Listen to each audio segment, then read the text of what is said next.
I'm Euge Valovirta, and this one is about Paul Reed Smith's Mark TREMONTI MT100 signature 100-watt tube amplifier. Let's listen to a song first. You already heard a clip. It's actually, I ended up doing kind of like a full production, just not without vocals. So there's a little bit of keys and stuff, because great amp, and just got inspired. So let's listen to the song, then let's go through the details, and I'm gonna compare it to Peavey 5152, because I think they are quite similar. Alright, heavy metal.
Okay, so I'm gonna just now play some of the riffs from the song with the sounds I used.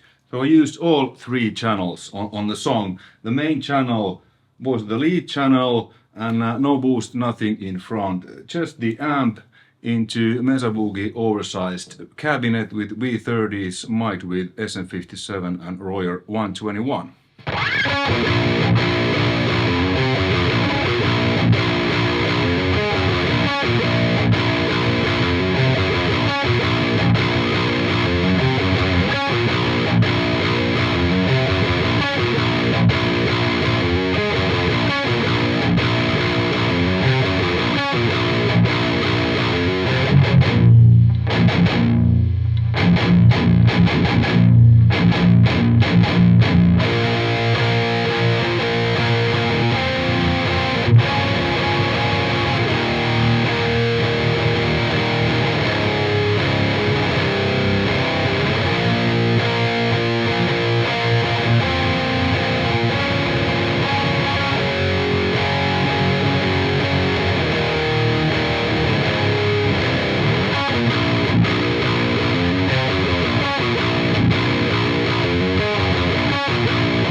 the guitar is in drop B flat. This is one of my ESPs from 1980s. This one is with EMG 81 single pickup. So that was the rhythm sound. Like, cool.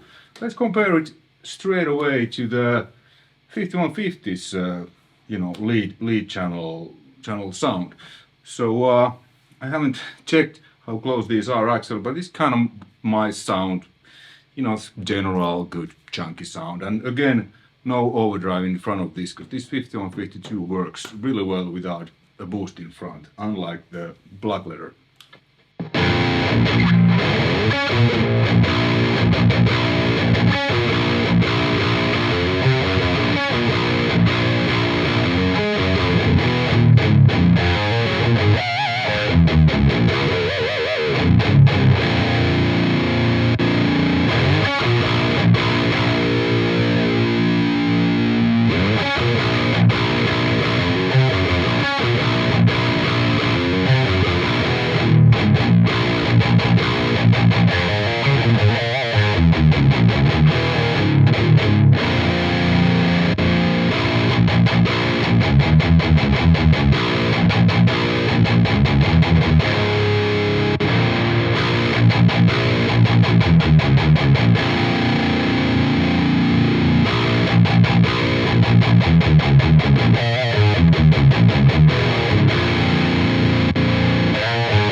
As you hear, they are quite similar.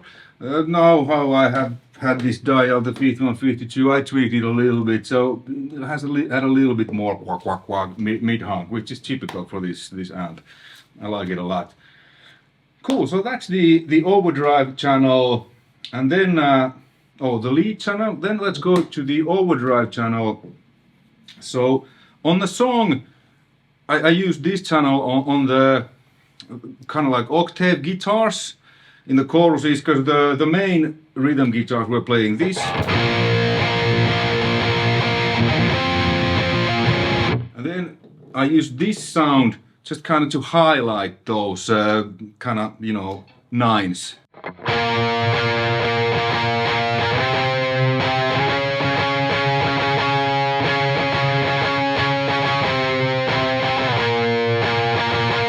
Kind of this nasally. I have a lot of mids, barely hardly any bass, but that's just, you know.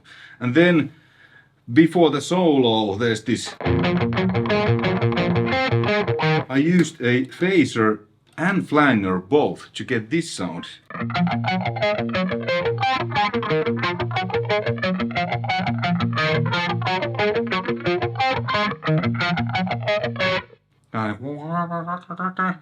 Then when I mixed it, I added a little bit of ping pong delay, so it kind of goes a little bit like this, the sound. Let's take the effects off. So this channel is it's kind of like a plexi. That the consoles don't do much. If you go back to this channel, these are very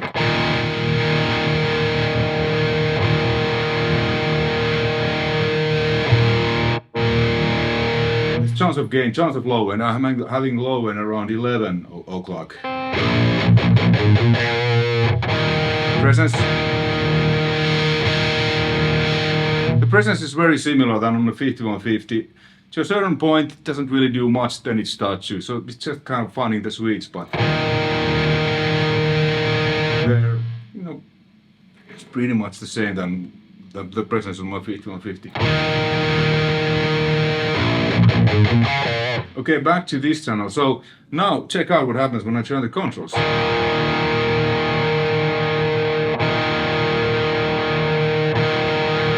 Not much happening. So this is kind of like old school non-master volume kind of style channel. Because with Plexi, my Plexi is modded, it has a master volume and the Jose mode extra gain stage. So now the EQ actually does something. But this is very much so you're kind of just shaping little things very broadly. So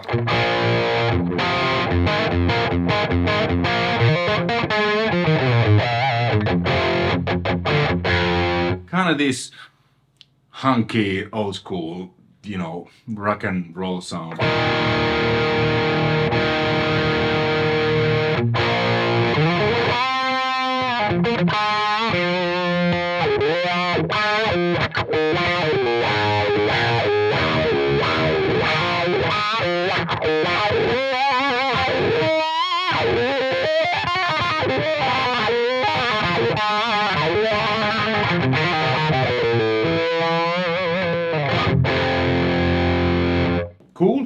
Then the clean channel, as you heard, it stays completely clean even with the high output EMG81. So I had this kind of sound. I recorded without any effects, just like this.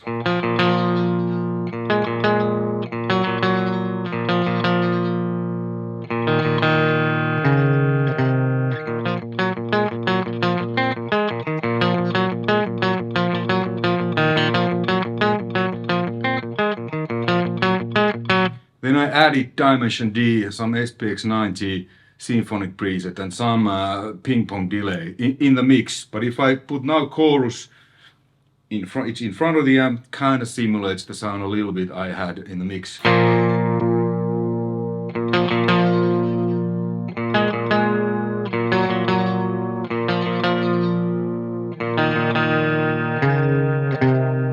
Chorus off, and let's tweak these a little bit. Again, on this clean channel, the tone controls are pretty effective.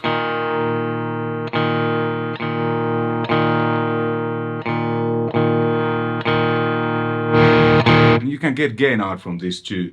Spec the master. Now it's labeled as volume, but it's how much you put into the tube, so that's gain if you crank it. You can get a little bit out, but I think the idea is that you just have a nice clean sound no matter how high output pickups you have.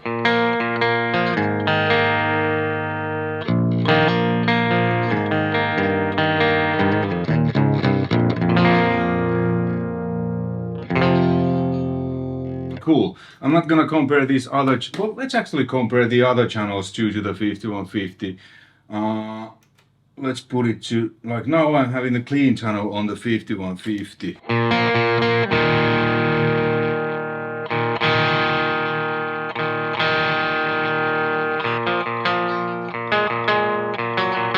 But you know how the clean channel is. This actually works with the neck pickup and like single coil neck pickup, but with the humbucker it's a little bit, Whereas the Tremonti, it stays clean and it's really nice sounding with the bridge pickup. But with the 5150, kinda, at least I think, sounds better with the single coil, especially single coil neck pickup. Then let's put this to crunch mode, this to the overdrive channel, and let's see.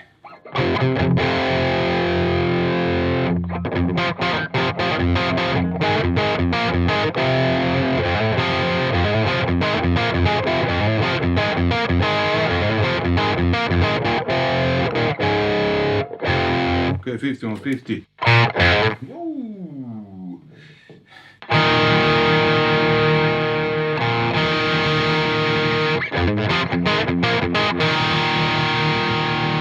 I have a ton of top end there. Let's back it up a little bit.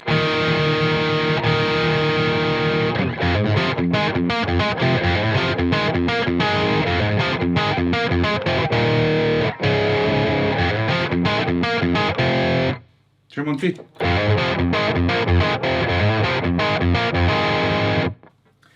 It has a bit more bite and is kind of more modern. And as you heard, the tone controls actually do something. But the lead channels are really similar on both. So first the Tremonti. This is really nice. It stays tight. There's big low end, but it's no need for overdrive to tighten up the sound.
kind of the same ballpark. If I would, you know, go back and forth and tweak, I could probably make them sound really similar.